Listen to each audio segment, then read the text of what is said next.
নমস্কাৰ কি খবৰ মই নিৰঞ্জন বৰা মোৰ ইউটিউব চেনেল নিৰঞ্জন বৰালৈ আপোনালোক সকলোকে পুনৰবাৰ স্বাগতম জনাইছোঁ পুনৰ অসম চৰকাৰৰ অসম লোকসেৱা আয়োগৰ ফালৰ পৰা কৃষি বিভাগৰ কিছুমান পোষ্ট মুকলি হৈছে তাত কোনে কোনে এপ্লাই কৰিব পাৰিব বয়স কিমান লাগিব কোৱালিফিকেশ্যন কিমান লাগিব খুব ডিটেইলছত এইটো ভিডিঅ'ত আলোচনা কৰিম আপোনালোকে এপ্লিকেশ্যন ফিজ কিমান কাটিব লাগিব সকলোখিনি তথ্য জানিব পাৰিব ভিডিঅ'টো শেষলৈকে চাব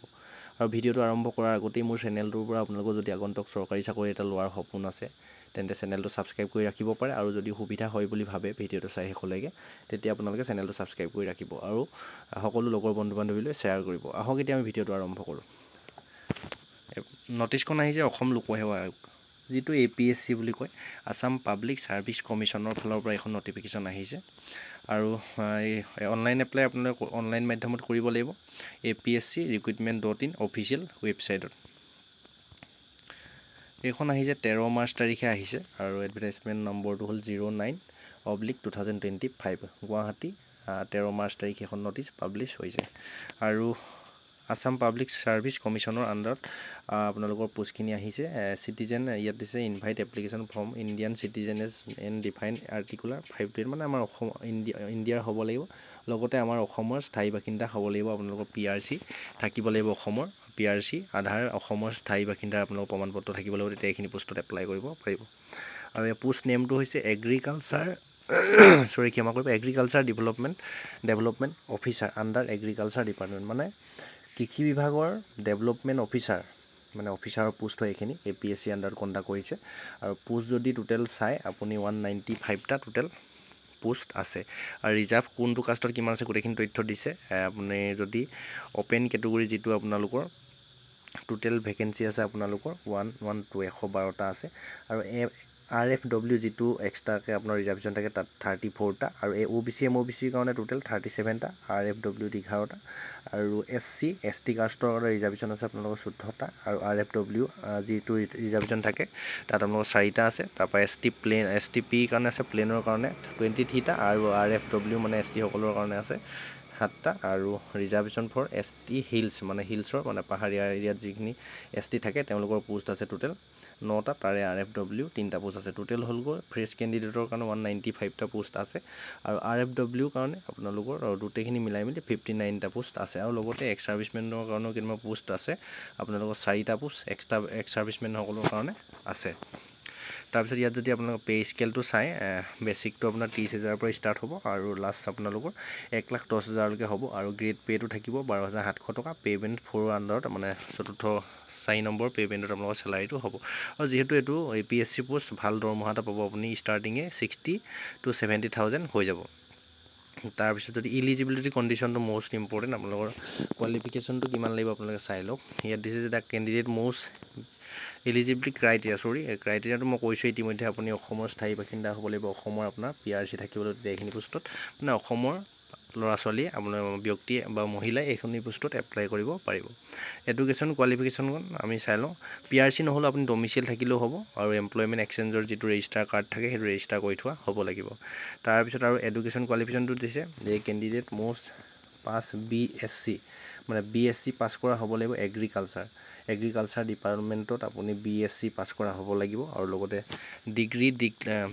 ডিক্লেয়াৰ ইকুইভ্যালেন্ট BSc এগ্ৰিকালচাৰ মানে আপুনি এগ্ৰিকালচাৰত BSc পাস কৰা হ'ব লাগিব আৰু এগ্ৰিকালচাৰ সমপৰ্যায়ৰ যদি কিবা ডিগ্ৰী লৈ থৈছে তেতিয়াও আপোনালোকে অসম গৱৰ্ণমেন্টৰ আন্ডাৰত বা সেন্ট্ৰেল গৱৰ্ণমেন্টৰ আন্ডাৰত আপোনালোকে যদি লৈ থোৱা আছে তেতিয়া এইখিনি পোষ্টত এপ্লাই কৰিব পাৰিব এইখিনি এডুকেশ্যন কোৱালিফিকেশ্যনটো ক্লিয়াৰ হৈ গ'ল তাৰপিছত এজটো চাই লওক আপোনাৰ এজটো মিনিমাম 21 বছৰৰ পৰা এপ্লাই কৰিব পাৰিব জেনেৰেল EWS যিখিনি ক্যান্ডিডেট থাকে তেওঁলোকে 38 বছৰলৈকে এপ্লাই কৰিব পাৰিব আৰু SC ST লগত 5 বছৰ আপুনি SC ST যদি হয় 43 বছৰলৈকে 21 বছৰৰ পৰা এপ্লাই কৰিব পাৰিব OBC হলে আপোনালোকৰ 41 বছৰলৈকে পাৰিব আৰু যদি PWD ক্যান্ডিডেট বা এক্স সাৰ্ভিসমেন হয় তেতিয়া আপুনি মিনিমাম 21 বছৰৰ পৰা 50 বছৰলৈকে এপ্লাই কৰিব পাৰিব আৰু আপোনাৰ এজটো ক্যালকুলেট কৰিব 1/1/2025 মানে জানুৱাৰী মাহৰ 1 তাৰিখৰ আগত আপোনালোকৰ এই এজখিনি ভিতৰত হ'ব লাগিব 21 বছৰ মিনিমাম আৰু ম্যাক্সিমাম যিখিনি এজ দিছে ৰিলেক্সেশন বা জেনেৰেল সকল যেটো দিছে হেতু মতে আপোনালোকৰ এজটো হ'ব লাগিব তাৰপিছত আৰু আগলৈ মোস্ট ইম্পৰ্টেন্ট চাই যাও আৰু যদি আপুনি এক্স সাৰ্ভিসমেন ক্যান্ডিডেট হয় তেন্তে আপোনাৰ NOC নো অবজেকশন সাৰ্টিফিকেটটো থাকিব লাগিব যি সকলটো থাকে নিশ্চয় এক্স সাৰ্ভিসমেন সকলে এইখিনি কথা গম পায় তাৰপিছত এপ্লাই ষ্টাৰ্ট ডেটটো আপোনালোকৰ চাই লওক বৰ্তমান এপ্লাই ষ্টাৰ্ট হোৱা নাই আপোনালোকৰ এপ্লাই ষ্টাৰ্ট হ'ব 18/3/2025 মানে মাৰ্চ মাহৰ 18 তাৰিখ হ'ব আপোনালোকৰ এপ্লাই ষ্টাৰ্ট হ'ব আৰু ক্লোজিং ডেট লাষ্ট ডেটটো আপোনালোকৰ 17 এপ্ৰিললৈকে এইখিনি পোষ্টত এপ্লাই কৰি থাকিব পাৰিব আৰু যিটো এপ্লিকেশ্যন ফিজ কাটিব লাগিব আপোনালোকৰ এপ্লিকেশ্যন ফিজটো 19 এপ্ৰিললৈকে আপোনালোকে কাটি থাকিব পাৰিব আৰু সকলো কেণ্ডিডেটে যিহেতু ইয়াত এপ্লাই কৰোঁতে এপ্লিকেশ্যন ফিজ কাটিব লাগিব জেনেৰেলসকলে 250 টকা আৰু OBC MOBC 150 টকা আৰু যিসকলে SC ST BPL বা PWD কেণ্ডিডেট আছে তেওঁলোকে 47.20 মানে যদি আপোনাৰ 7 টকীয়া 3 টকীয়া চাউলৰ কাৰ্ড থাকে তেতিয়া আপোনালোকে আৰু SC ST BPL মানে BPL মানে হ'লে এইটো যিসকলৰ কাৰ্ড থাকে চৰকাৰী চাউল ফ্ৰীকৈ পোৱাৰ সেইটো আৰু SC ST সকলৰ আপোনালোকৰ 47 টকা 20 পইচা এপ্লিকেশ্যন ফিজ কাটিব লাগিব তাৰপিছতে আৰু মোষ্ট ইম্পৰ্টেণ্ট কেইটা চাইছোঁ আমি গোটেইখন চাই থাকিলে ভিডিঅ'টো বহুত বেছি দীঘলীয়া হৈ যাব এইখিনি এপ্লাই কৰোঁতে আপোনাৰ ডকুমেণ্টখিনি লাগিবই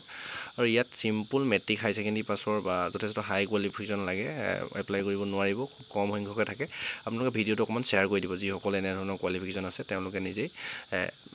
কথাখিনি যদি এতিয়াও গম পোৱা নাই গম পাই আপোনালোকে APSC কাৰণে বহুতো ল'ৰা ছোৱালী বা বহুতো ব্যক্তি আজিকালি প্ৰিপেৰেশ্যন কৰি থাকে তেওঁলোকৰ অলপ সুবিধা হ'ব ভিডিঅ'টো অকণমান সকলো লগৰ দাদা বাইদেউ বন্ধু বান্ধৱী ভাইটি সকলোলৈকে শ্বেয়াৰ কৰি দিব আৰু এক্সামিনেশ্যন চেণ্টাৰটো ধুনীয়াকৈ দি দিছে কোনকেইখন জিলাৰ কাৰণে ক'ত পৰিব চাই লওক হাইলাকান্দি শিৱৰাহুম আৰু কাছাৰৰ কাৰণে শিলচৰ যোৰহাটৰ কাৰণে গোলাঘাট ডিব্ৰুগড় যোৰহাট মাজুলী চৰাইদেউ শিৱসাগৰ তিনিচুকীয়া আৰু নগাঁৱৰ ডিমা হাছাও মানে এইখিনি স্ক্ৰীনশ্বট মাৰি আপোনালোকে চাই ল'ব গোটেইখিনি গাই গ'লে বহুত দীঘলীয়া হৈ যাব ভিডিঅ'টো আৰু ডেছক্ৰিপশ্যনত যিটো টেলিগ্ৰাম চেনেলৰ লিংক আছে টেলিগ্ৰাম চেনেলটো জইন হৈ ল'ব তাতে এই ন'টিছখন দি থ'ম অফিচিয়েলি আপোনালোকে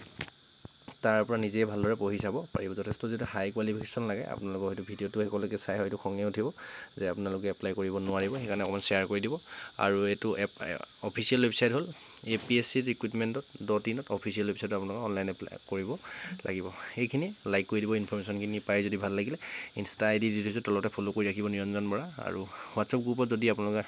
প্ৰতিটো ভিডিঅ'ৰ লিংক আৰু টেলিগ্ৰাম চেনেলটো ছাবস্ক্ৰাইব কৰি হোৱাটছআপ গ্ৰুপত জইন হৈ ল'ব পাৰে প্ৰতিটো খবৰ পাই থাকিবৰ বাবে কেতিয়াবা হয়তো ইউটিউবত ন'টিফিকেশ্যনবিলাক যোৱা বন্ধ হৈ যায় বা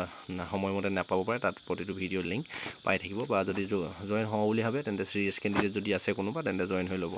নেক্সট আকৌ অন্য এটা অতি গুৰুত্বপূৰ্ণ ভিডিঅ' সৈতে আপোনালোকৰ সন্মুখত লগ পোৱাৰ প্ৰতিশ্ৰুতি আজি এই ভিডিঅ'টোৰ পৰা ইমানতে বিদায় লৈছোঁ ধন্যবাদ